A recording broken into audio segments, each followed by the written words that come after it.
So good morning. Thank you for joining us today.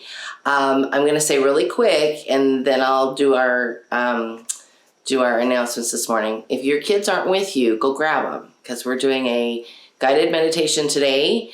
And for those of you who are struggling to meditate with your children, or to get them still and to get them to listen, go get them. Maybe they'll listen to me. Go get them, and while I'm doing our announcements. So again, I'm Melisa Nielsen with Waldorf Essentials, just in case you are just clicking over and you don't know who we are. This week we're doing a guided meditation for moms and kids. Next week I will be in Vancouver, Washington with my boy and the rest of my family. One of my big boys. I have 3 boys. He lives in Vancouver, Washington now, so we'll be up there visiting him next Monday. And so I don't really have a topic yet. I just said it was called Melisa Unplugged. So it could be about our trip. It's just going to be a surprise. You have to tune in and see. I don't think I could get Jacob to be there with me at 6 a.m., but I might try. And then the week after, on September 2nd, we're going to talk placement and reading. I know that's still a hot topic, and there's a lot of families that are still coming to Waldorf or trying to figure out what they're doing for the school year. So we're going to talk about that on September 2nd. And on September 9th, our topic is Time is Your Friend. We have a lot of moms that keep telling me, time is not my friend.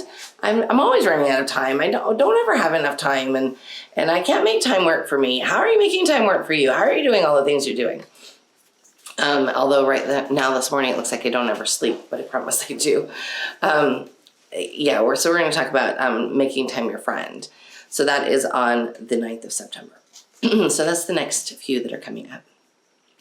Today, our focus is meditation. Now, a lot of people haven't meditated before, and so if you're one of them, just want to say really quick, this is the way I see meditation, and I've studied meditation for a lot of years, almost 20.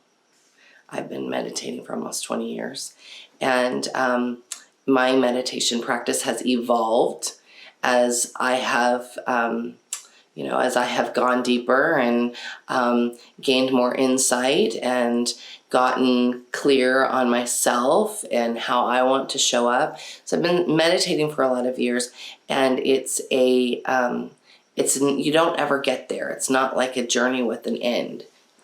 There's a destination and you go, oh yes, I've meditated enough. Every time I meditate, I find that I want to meditate more. And so when you put meditation into your daily practice, then you can, and you're serious about like wanting to make change, then you're going to crave wanting to do more of it. I was not daily meditation until, probably this last year. Then I was daily. We meditated, I meditated probably a couple of times a week before that. But I daily prayer and pondering for sure, but like sitting down in deep meditation has just been this last year. And deep meditation just been the last probably 3 months that I've gone even deeper, and the last month that I've been even deeper still. So if you are if you're listening and you're maybe from a more conservative Christian background, this might scare you. And I want to tell you, there's nothing scary about meditation. You don't have to, of course, when I say meditation, it kind of conjures up, people sitting lotus style and yogis, and yes, they meditate, but they're only one segment of the population that meditates. Many people meditate. You can sit crisscross applesauce, which is what I'm going to tell your kids to do today, or you can sit up in a chair. I don't like to meditate laying down because as a mom of 5 children who's been, probably chronically sleep deprived for 20 years, I always go to sleep. So I don't lay down because meditation isn't about going to sleep. It's about when you meditate, and I have a lot of people that say, I always doze off. And there are times when I doze, but generally you want to come to meditation in an awake and alert state, because it's your opportunity to be centered and be still and receive information from the divine. It's sort of, I see prayer as this asking and thanking, and meditation as a listening. So you're like an active listening participant when you are in meditation. You are there just sort of, sometimes you're visualizing, like today we'll go through visualizing, because visualizing is very important and very powerful. The brain, and this is science, this isn't just woo, but the brain doesn't know that you didn't actually do it.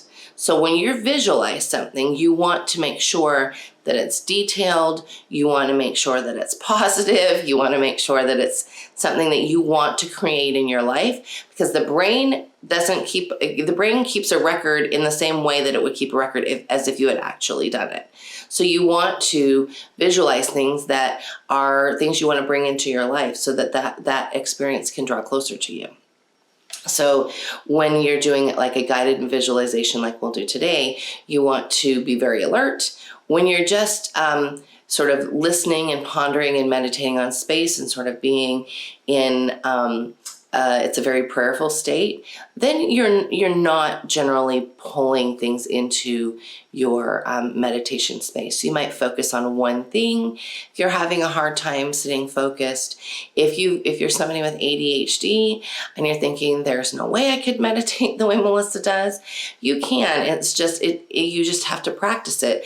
Meditation is like a muscle. You have to work it continually in order to get it to your meditations to fruit what you are, what you're showing up hoping to receive. Now, when I say hoping to receive, I don't go into meditation and go, okay, I want to receive. I go into meditation and I ask the question, what do I have to receive today? Like what is it that I am here to listen and learn about today? I don't generally go into meditation with like a preconceived notion of what it is that I'm looking for, because then the ego gets in the way, and I don't want the ego to get in the way. I only want it to be my spirit speaking to the divine and being in that very spiritual meditative space. Now, that's a space that, again, it might be scary for some people. I don't want you to think it's scary, because it's not about religion. It's more about your connection with Source. It's about the connection. It's not about any religious tie to it at all. So I hope that answers questions. If you have questions before we get started, now would be the time to ask them, because I'm going to go through the meditation. And I don't have any music today because I wasn't sure. There's something I have in mind, but I kind of wasn't sure about using it since I don't have the rights to it. So we're not going to have music today. We'll just have my voice. But I want to make sure there's no questions before we get started. Anything over there? No. Okay, so hopefully... Caitlin Coley says, I used to say I am open to receiving divine guidance and understanding in alignment with my highest good. Yep. No, I mean, that's a very, very good, because that's like a prayerful way to start your meditation. So, just sort of being in a space of, I'm open to the possibilities, the field of possibilities, this amazing space. We have so much area to create, and we often, as humans, we box ourselves in and think, I can only create in this small space. But truly, meditation is about going to the field of possibilities, and that's where we're going to go today. So if you are in a spot where you can sit crisscross applesauce, that's like my favorite way to sit, legs folded, but you are fine if you're sitting in a chair. Just get comfortable. Don't lay down. Get comfortable and close your eyes. So if you are a child and you're listening to my voice, and mom has been trying to get you to meditate, and it's been a hard struggle, I just want you to listen to my voice. This isn't about giggling, poking the child sitting next to you, or anything like that. This is just about listening to my voice. We're going to do something today that maybe you've done before, but maybe you haven't. And But my guess is, now that I'm thinking, you've probably imagined fun things. So we're going to do a lot of imagining of fun things. Meditation is a lot about imagining fun things. So get comfortable and close your eyes. So we're going to start with breathing. Whenever you get distracted in your meditation and you start to think about mom, you start to think about all the things you have to do today, just come back to your breathing. So notice your breathing, but I want you to breathe in and out for 4 counts. So in, 1, 2, 3, 4. Hold. Out. 1, 2, 3, 4. In, 1, 2, 3, 4. Hold. Out. 1, 2, 3, 4. In. 1, 2, 3, 4. Hold. Out. 1, 2, 3, 4. One more time. In. 1, 2, 3, 4. Hold. Out. 1, 2, 3, 4. So hopefully now your breathing is more regulated, you're slowing down. And I want you to imagine a beautiful day. And it's what you think a beautiful day is. So if that means that the sun is shining, then I want you to imagine that. If you love rain, then you should imagine that. If you love snow, you should imagine that. This is your beautiful day inside your head. It's just yours. So I want you to imagine yourself getting out of bed, putting one foot after the other on the floor, getting yourself dressed for the day in your favorite clothes, your absolute best outfit, something that makes you feel really good. So get that on. Imagine yourself putting that on. Now smile. You look great. This is your best outfit. You feel good in it. You know great things are going to happen today because you're wearing that special outfit. Now I want you to imagine eating your favorite breakfast. And mom, you didn't have to make it. Somebody made it for you. So I want you to imagine eating your favorite breakfast. How good it tastes. How yummy it feels going into your tummy.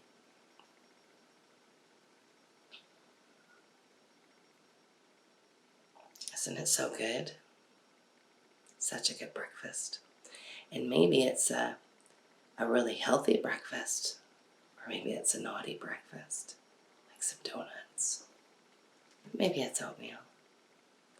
Whatever it is, it's yours and it's yummy. Imagine how good it tastes. Now, what will you do today? Mom, I want you to walk through your perfect school day. How it would feel, the things that you would do. Kids, I want you to walk through your perfect day. What would you do? What places would you go to? What experiences would you have? Did you do something fun with mom and dad? Did you do something fun with friends? What would you do? You get to create it inside this space. So have fun with it. And mom, I want you to really think about all of those elements of your school day and how they go well and what things you need to do to sort of drive those in a place that feels peaceful and good for you and your family. Kids, I want you to think about who's with you. I want you to think about laughing and smiling. And it's okay to laugh and smile right now. It's not too loud. I often have a big smile on my face when I'm meditating.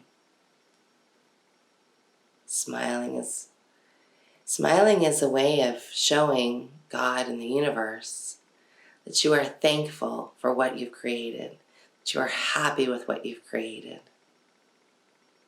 So big smile. Think about all those things that you're going to do. Think about what you're wearing. You're in that favorite outfit, remember? What things will you do today?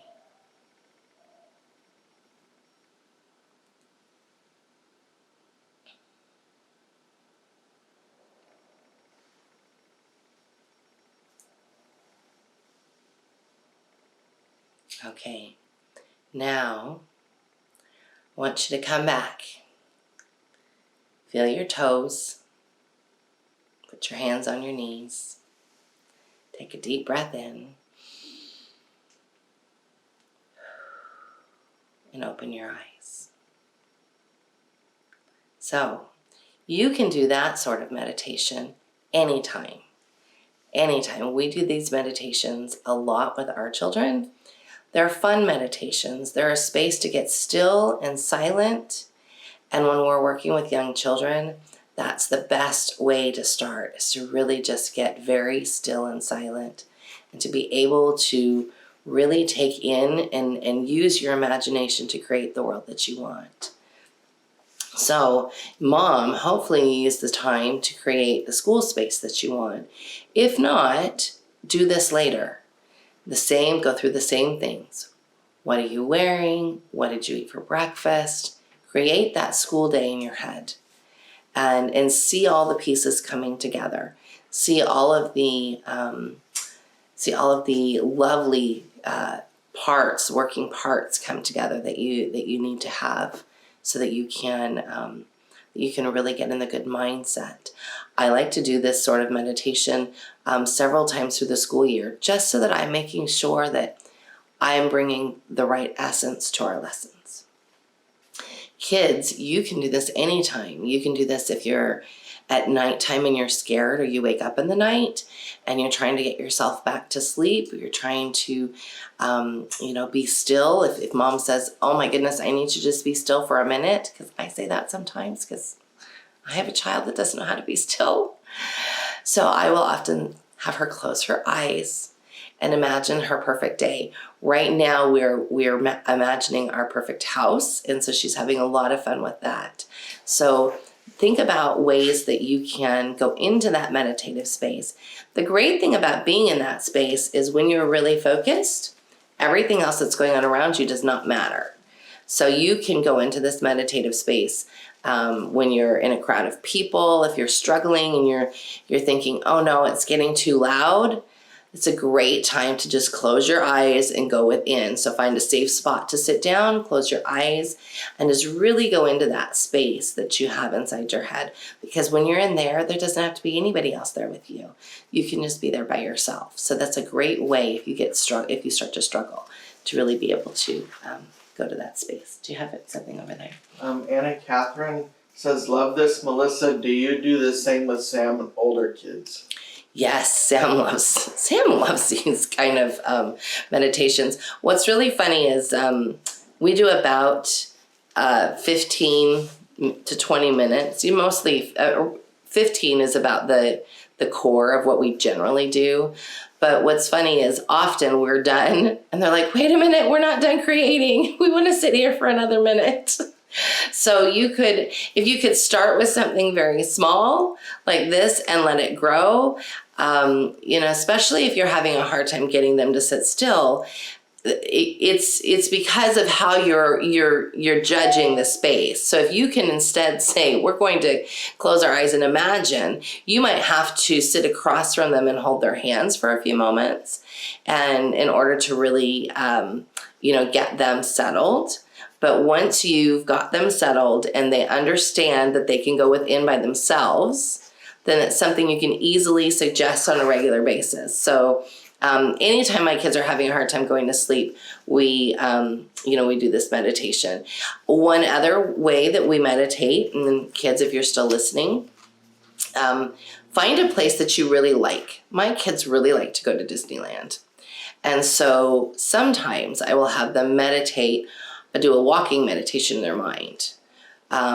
being there with nobody else there, like walking through the front gates and then we go from there. So think about a place that you really like going. Maybe there's a hiking place that you really like, or a place that you like to swim, and think about like being there without a bunch of crazy things going on there. It's just you. What would it feel like to be just you? What things would you notice that you don't notice when there's a lot of people around?